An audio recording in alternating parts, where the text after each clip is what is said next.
every single person currently receiving Social Security benefits and every person who will receive them in the future is staring down a cut to their monthly payment. That is not my opinion. That comes directly from the Social Security Trustees Report and the congressional record. Various analyses differ slightly on the precise timing. Some projections land a few months sooner, some a few months later, with minor percentage differences depending on the assumptions used. But the core finding is consistent across every credible analysis. Based on the most recent trustees report, you have approximately 81 more checks at your current amount, and then the 82nd check gets reduced by 23%. Why is this happening? Because our elected representatives have done nothing meaningful to address it in over 40 years. And why haven't they acted? Because we have not pushed hard enough to make them. That responsibility sits directly with us. Politicians are extraordinarily skilled at telling us exactly what we want to hear the moment we contact them, offering just enough reassurance to send us back home feeling satisfied, and then doing absolutely nothing the moment we hang up. We have been falling for that pattern repeatedly, for decades. So today, we are going through the most common things politicians say about Social Security. 12 myths they recycle constantly to keep us confused, disengaged, and passive. I have put together a reference sheet that covers all 12 of them. I will drop it in the description and in the comments so you can download it and have it in your hand the next time you attend a town hall meeting or pick up the phone to contact your representative. Let us go through all 12. Myth number 1. Social Security is going bankrupt. This is completely and demonstrably false. Social Security is not going bankrupt.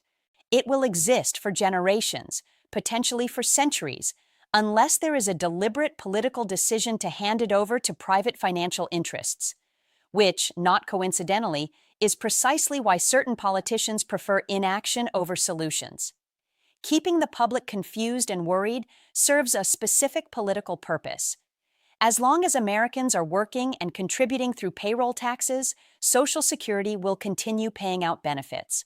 Right now, roughly 91% of every check you receive comes directly from current workers paying into the system. The remaining approximately 9% comes from the trust fund. That trust fund percentage will gradually increase over the coming years as the gap between what comes in and what goes out continues to widen, and eventually that 23% buffer disappears entirely. That is where the projected benefit cut originates. But the program itself continues paying a percentage of promised benefits indefinitely. It does not stop. It does not close its doors. Going bankrupt and facing a benefit reduction are two entirely different things, and conflating them deliberately is one of the oldest tricks in the political playbook. Myth number 2, Congress raided the trust fund and stole the money. This one circulates endlessly on social media and in political conversations, and it simply is not accurate. All you have to do is read the Social Security Trustees Report. As of the end of 2023, the most recent figures available, the trust fund held $2.6 trillion. During that year, approximately $1.2 trillion came in through payroll contributions and interest earned on Treasury holdings. About $1.3 trillion went out in benefit payments. That roughly $100 billion shortfall was covered by drawing from the trust fund balance. The money is accounted for. It is visible and clearly documented in the annual reports. The stolen money narrative is a deliberate distraction that politicians deploy to deflect accountability and generate outrage. And it works remarkably well because most people never actually look at the underlying numbers. Myth number 3, those Treasury bonds are just worthless IOUs. If United States Treasury bonds were truly worthless, we would have problems that dwarf any conversation about Social Security by several orders of magnitude. Countries around the world park their national reserves in Treasury bonds specifically because they represent the most reliable financial instrument on the planet. A significant portion of most Americans' 401k accounts and pension funds are invested in Treasury bonds, particularly as people approach retirement age and shift toward more conservative holdings. If those bonds were to collapse in value, the entire global financial system would collapse alongside them. The Social Security Trust Fund is backed by the full faith and credit of the United States government. That is not a trivial thing. Treating it as worthless is either profound ignorance or deliberate misdirection. Myth number 4. Undocumented immigrants are draining Social Security. 100% false. And I can speak to this directly from my own experience working at the Social Security Administration. To receive Social Security benefits, you are legally required to demonstrate that you are in this country lawfully. The SAVE program, the Systematic Alien Verification for Entitlements program, cross-references every application with the Department of Homeland Security for verification. Undocumented individuals cannot receive Social Security retirement benefits, disability benefits, spousal benefits, Medicare, or Medicaid. Some states choose to provide certain healthcare services using state-level funding. That is a states' rights decision made at the state level, but none of that funding flows through federal Social Security dollars. Here is the part that almost never gets mentioned in this conversation. Undocumented workers actually contribute to Social Security. Many work using temporary tax identification numbers issued by the IRS, an agency that has no interest in immigration status, only in collecting taxes. Estimates suggest that roughly $30 billion flows into Social Security annually from workers who are not legally authorized to be in the country. None of them will ever collect a single dollar of that back, so the reality is the precise opposite of the myth. Undocumented workers are net contributors to the Social Security system, not recipients of it. A viewer question worth addressing right here. Before I continue through the myths, I want to address a question from a viewer that came in recently, because it is important enough and common enough to handle directly. She filed for surviving spouse benefits and received a denial letter stating she had not submitted all required documentation, even though she absolutely had submitted everything they asked for. The letter also states she will not receive future payments. She is worried this denial might affect her disability benefits and is asking for help. First, your disability benefits are completely separate from this situation. That denial has absolutely no connection to your disability payments. Those continue regardless of what happens with the surviving spouse claim. Do not worry about that piece. Here is what actually happened. When new administrative systems get rushed into operation without adequate preparation and testing, paperwork gets lost. That is what occurred here. The claims specialist should never have issued a formal denial for missing documentation without first making a direct effort to confirm whether the documents had actually been submitted and received. In my entire career at the Social Security Administration, handling hundreds of thousands of claims, I think I denied one person for lack of evidence. And that was only after every reasonable attempt to obtain the documentation had been fully exhausted. The standard professional approach is to contact the claimant and say, "I am still waiting on this particular document. Can you confirm its status?" That step was completely skipped here. The fix is straightforward. Call the Social Security Administration and inform them clearly that you submitted the required documentation. If they lost the originals, that is their responsibility to resolve, not yours. If you cannot get through to the local office, call the national 800 number and request what is called an MDW, a message directing the local office to review specifically why this claim was denied without proper outreach to the claimant first. This gets resolved. It is genuinely frustrating and it absolutely should not have happened, but it is fixable. And this situation is a perfect illustration of what happens when staffing gets cut, to the point where claim specialists are overwhelmed and procedural corners get cut. The systematic effort to make Social Security's customer service as frustrating and inaccessible as possible is not accidental. A program that people despise and distrust is far easier to dismantle politically than one that people value and depend on. Myth number 5. Young people will get nothing from Social Security. This is a classic political tactic specifically designed to manufacture generational conflict. Pit younger workers against current retirees, get everyone furious at each other, and in the resulting chaos and division, Nobody focuses attention on the people who are actually responsible for the problem. People have been saying Social Security will not be there for the next generation since 1935, the year the program was created. The identical argument was being made in the 1970s and again in the 1980s. It has never been true, and the underlying math does not support it now. Social Security will be around for a very long time. The genuine policy question, the one that actually deserves serious attention, is what percentage of the promised benefit ultimately gets paid. And that is an entirely solvable question if politicians choose to address it honestly rather than exploit it for electoral advantage. Myth number 6. Social Security is driving the national debt. Completely false, and the mechanics of the program make this impossible by design. Social Security is funded entirely through its own dedicated payroll tax revenue. It is legally prohibited from borrowing money from any source. It has no mechanism whatsoever through which it can contribute to the national debt.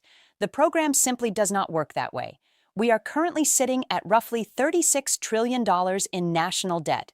Social Security had precisely zero role in accumulating that figure. It operates in an entirely separate financial structure, with its own dedicated funding stream, its own dedicated tax revenue, and its own $2.6 trillion reserve fund. The two systems are legally and financially distinct. Myth number 7. Social Security is just another welfare program. There is one component that people consistently and genuinely confuse with Social Security. It is called SSI, Supplemental Security Income.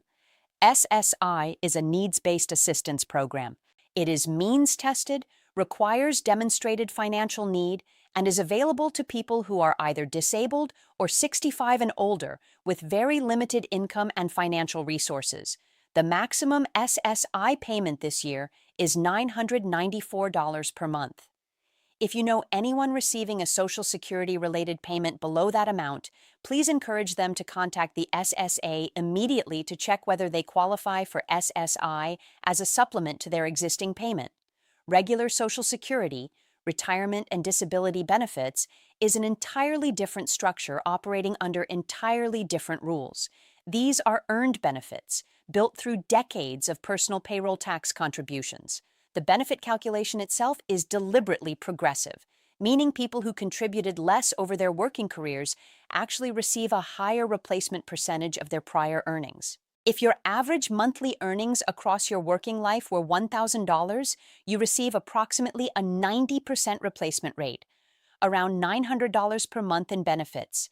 If your average monthly earnings were $10,000, your replacement rate drops to roughly 35%, producing a monthly benefit around $3,500, not $9,000. This is an earned benefit tied directly and specifically to your own contribution history. It is not welfare.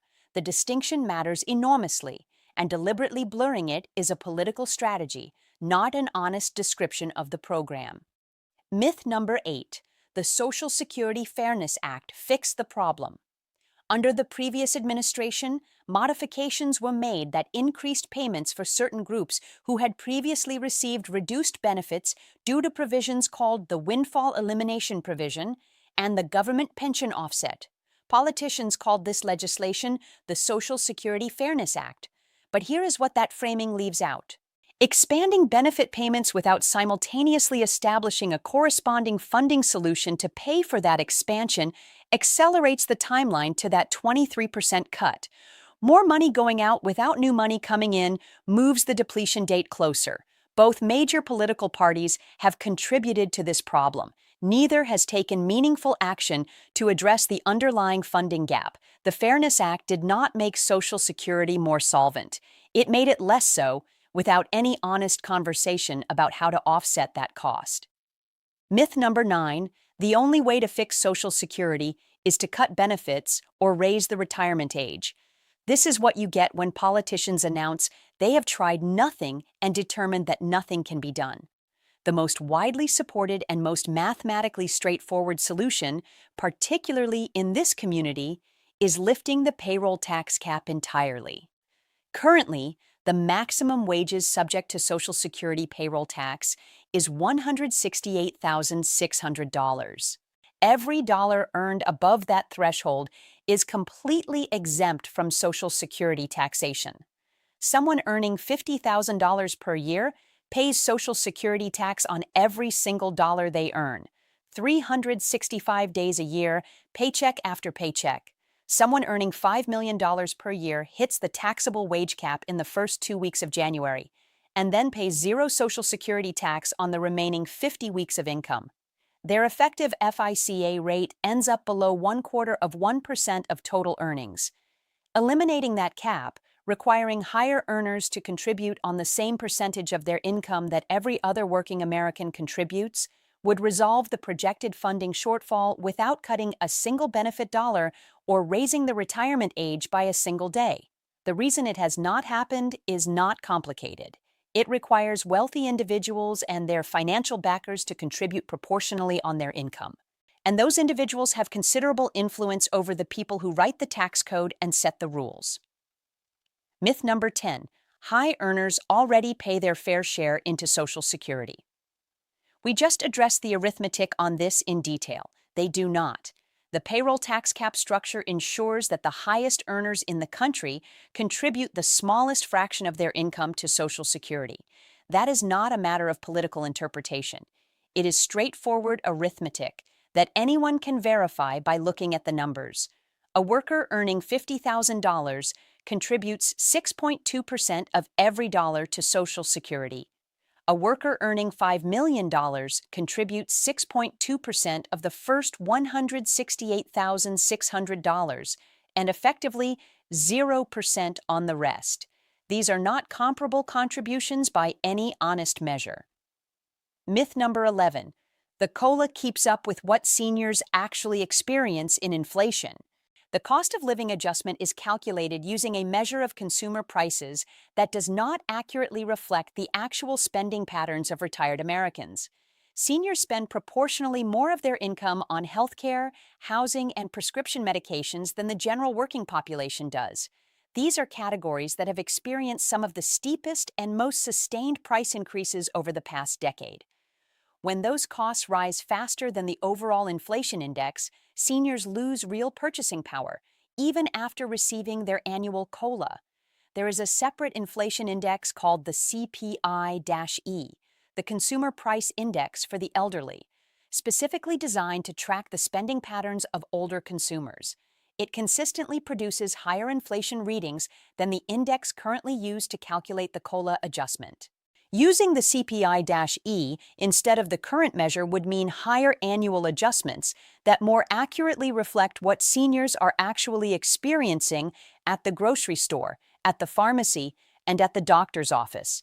The political will to make that change has not materialized because that change would cost money, and spending more on Social Security is precisely what certain political interests are working to avoid.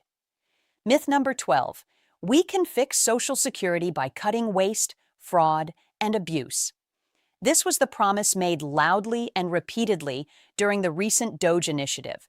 The claim was that massive systemic fraud would be uncovered, people listed as 150 and 200 years old still collecting checks, hundreds of billions in fraudulent payments waiting to be recovered, and that the savings from rooting it all out would secure Social Security's finances permanently. None of that materialized because the underlying premise was wrong. The actual measured rate of improper payments in Social Security is below 1% of total annual outlays. On roughly $1.3 trillion in annual benefit payments, less than 1% involves errors of any kind. And much of what gets counted in that error category involves voluntary overpayments, situations where someone worked slightly more than their benefit threshold allows and chose to deal with the resulting overpayment notice rather than spend hours navigating an increasingly dysfunctional phone system. Does fraud exist in the program? Of course it does. Every large government program operating at this scale has some level of fraud. The way you actually identify it and address it is by having trained, experienced investigators specifically assigned to follow up on tips, audit suspicious patterns, and investigate anomalies. You identify a claimant who appears to be working while collecting disability benefits. You investigate the facts. You bring in the Office of Inspector General when the evidence warrants it. That process requires people, experienced, trained Social Security employees doing sustained investigative work over time. When you eliminate 7,000 employees from the agency, as has happened in recent months, you do not reduce fraud. You eliminate the institutional capacity to detect it, investigate it, and stop it. You end up with more fraud occurring, not less, because there is nobody left to catch it. Those are the 12 most common myths you will encounter when you engage with politicians on Social Security. There are plenty more where those came from, but these 12 are the ones deployed most consistently and most strategically to keep the public confused, divided, and disengaged. The reference sheet covering all 12, complete with citations from the Trustees Report, the Bureau of Labor Statistics, and other primary government sources, is available in the description below. Download it. Print it out if you need to. Have it with you. The next time a politician at a town hall feeds you one of these lines, or the next time a representative staff member offers you the standard reassurances over the phone, you will have the facts immediately available to push back, clearly, specifically, and with documentation. That is how this gets fixed. Not by waiting for politicians to develop a conscience, by making them understand that we are no longer falling for it.